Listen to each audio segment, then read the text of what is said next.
الحمد لله نحمده ونستعينه ونستهدي ونعوذ بالله من شرور أنفسنا ومن سيئات أعمالنا من يهده الله فهو المهتد ومن يضلل فلن تجد له وليا مرشدا ونشهد أن لا إله إلا الله وحده لا شريك له ونشهد أن سيدنا ونبينا محمدا عبده ورسوله عباد الله اتقوا الله حق تقاته ولا تموتن إلا وأنتم مسلمون وتمسكوا بكتاب الله وسنة نبيه تفلحوا ألا إن خير الحديث كتاب الله وخير الهدي هدي محمد صلى الله عليه وسلم وشر الأمور محدثاتها وكل محدثة بدعة وكل بدعة ضلالة وكل ضلالة في النار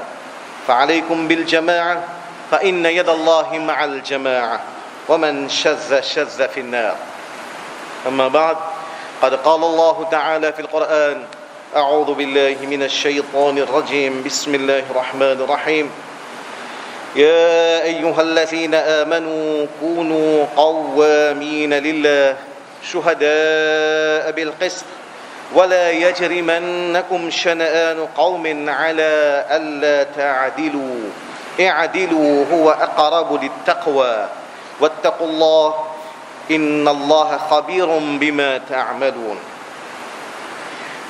Tout grand point là, c'est lui qui peut de nous privilèges pour nous rassembler dans sur la case aujourd'hui. Nous proclamons ce grandeur, nous témoignons sur l'unicité et nous déclarons qu'il n'a pas aucun bon Dieu excepté Allah et nous témoignons que le prophète Mohammed sallallahu alayhi wa sallam, li Allah son serviteur et Allah son messager. On nous tout connaît, le 1er mai, c'est fête de travail. Un petit peu partout dans le monde. Alors, nous causes concernant travailleurs, travail, la lutte, pour gagner d'autres droits, pour autres l'émancipation.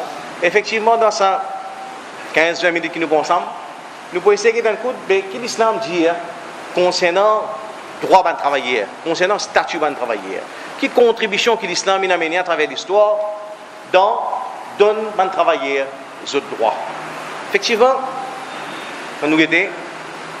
quand Mohammed sallallahu alayhi wa sallam peut démarrer ce message dans l'Arabie, nous connaissons quelle situation c'était. L'endroit qui a toute une forme d'exploitation qui est possible.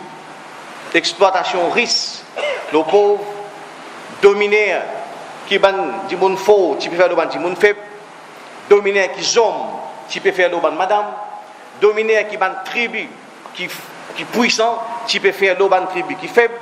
Alors, c'est là, dans tous les niveaux, c'est là exploitation, domination, tyrannie, domination du monde, l'eau du monde. Et là, quand Mohammed sallallahu alayhi wa sallam amène ce message là, avec la ilaha illallah, vous pouvez comprendre un principe de base, tawhid. C'est ça qui vient change tout. Vous pouvez comprendre qu'il est un seul créateur, il est un seul maître, il est un seul rab, qui namaz nous fait juste pour lui, doa nous demande ça avec lui, courber nous courber ça avec lui, il est tout seul qui est puissant et nous tout nous faibles. Il est tout seul qui a pouvoir dans tout seul aspect, pouvoir dans l'absolu, c'est lui qui détenir. Nous tous, nous, sommes simples créatures d'Allah. Là, nous trouvons qu'avec ce message-là, c'est un combat de plusieurs plans. Premier plan, combat là, il examine l'égalité de la société. L'égalité. Ou si nous l'avons approprié, c'est ce qu'on appelle une citoyenneté égalité. Faire comprendre que dans sa société-là, tout ça, barrage, tout ça, supériorité qui est là, ils cassent tout cela. C'est là que Mohammed sallallahu alayhi wa sallam vient expliquer que ban blanc pas supérieur au ban noir, ban arabe pas supérieur au ban non arabe, qu'ils hommes pas supérieur aux femmes, qui tout nous tous nos fils, nous tous nos enfants Adam alayhi salam et nous tous nous finissons faire avec la poussière, nous tous nous égales, nous tous nous égales, nous avons même droit, même responsabilité et supériorité, si faire c'est le seul critère, c'est taqwallah. Inna akramakum indallahi atqakum. Et celui qui est plus noble parmi les autres dans la considération Allah, c'est celui qui n'a plus taqwa. En lui-même, c'est un message révolutionnaire ça. Et là, nous retrouvons quelque chose qui est propre à l'islam, propre à Muhammad sallallahu alayhi wa sallam, c'est qu'ici, pas un joli petit discours qui nous garde, qui nous écrit, qui nous garde dans un livre, mais qui nous traduit dans la vie de tous les jours, dans la pratique. C'est ça la première différence qu'il y a. C'est qu'en même temps qu'il y a ce message égalité là, vous avez fait des mots qui traduisent dans la vie de tous les jours. Et là, nous trouvons namaz rentre en jeu. C'est qui ça, message égalité là, tu peux traduire 5 fois par jour dans la pratique. Dans le premier saf, Muhammad sallallahu alayhi wa sallam, l'île par devant, Ali et Bilal ibn Rabah, un esclave qui est en tenue sous libération. Nous voulons Khabbab, nous voulons Suhaib Rumi, un non-arabe. Nous voulons Salman al-Farsi, un PS. Donc, casse tout ça dans barrage là, casse tout ça dans complexe supériorité, casse tout cela. Et ça, vivre ça 5 fois par jour, noir avec blanc, dans le premier saf. Celui qui vient premier, il gagne le premier saf.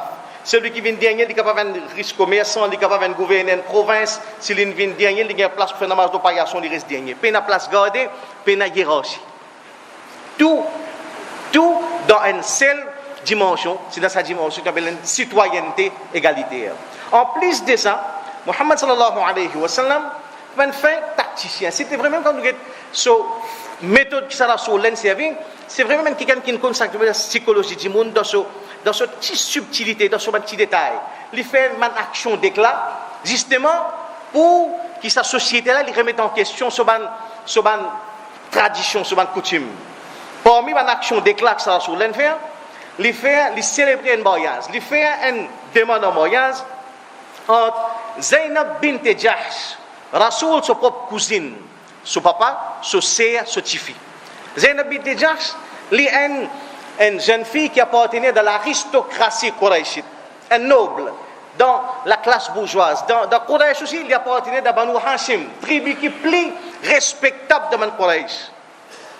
Une jeune fille de la bourgeoisie, d'un groupe plus respectable, Rasoul fait une demande de mariage entre lui avec un esclave noir, Zayd ibn Harith, un esclave. Les sa société là tout ça bon changement qui peut là abazoudi qui peut arriver un démon aussi noble qui Zainab bint Jahsh, Rasoul qui peut célébrer sa nikah là avec un esclave noir, Zayd ibn Harith. Ça c'est pas une véritable action d'éclat que Muhammad sallallahu alayhi wa sallam fait justement pour bousculer sa société là dans ce ban conception, peut bien bouleverser ce hiérarchie qui est dans la tête, bien nettoyer sur l'équipe, fait comprendre comment pour faire, pas pour un discours, pas pour juste une jolie parole, mais il bien tout ça dans la pratique. Effectivement, c'est à travers une action pareille. Nous trouvons ça moyen, ça pareil, les vignes faire comprendre qu'il peut y avoir ça barrage entre couleurs, barrage entre classe, bourgeoisie, prolétaire, aristocratie, bouleverse tout cela. Et nous retrouvons encore, dans un événement que nous connaissons, dans la conquête de Makkah.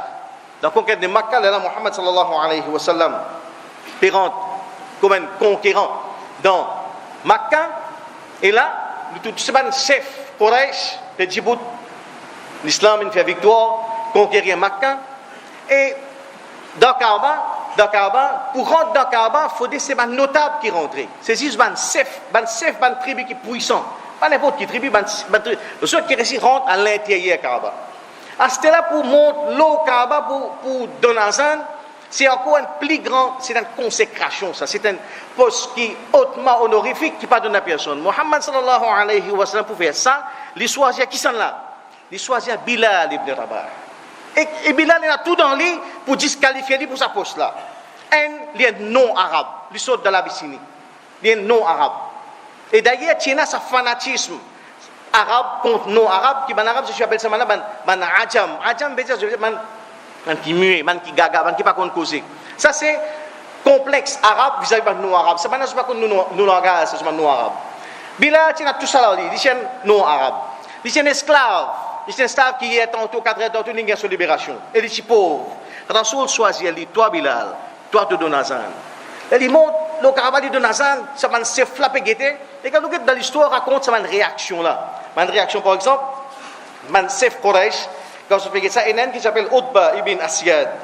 Il dit, quand il trouve que Bilal peut monter là-haut de Donazan, il dit, moi remercie Allah qui mon papa n'a pas là pour témoigner un tel spectacle.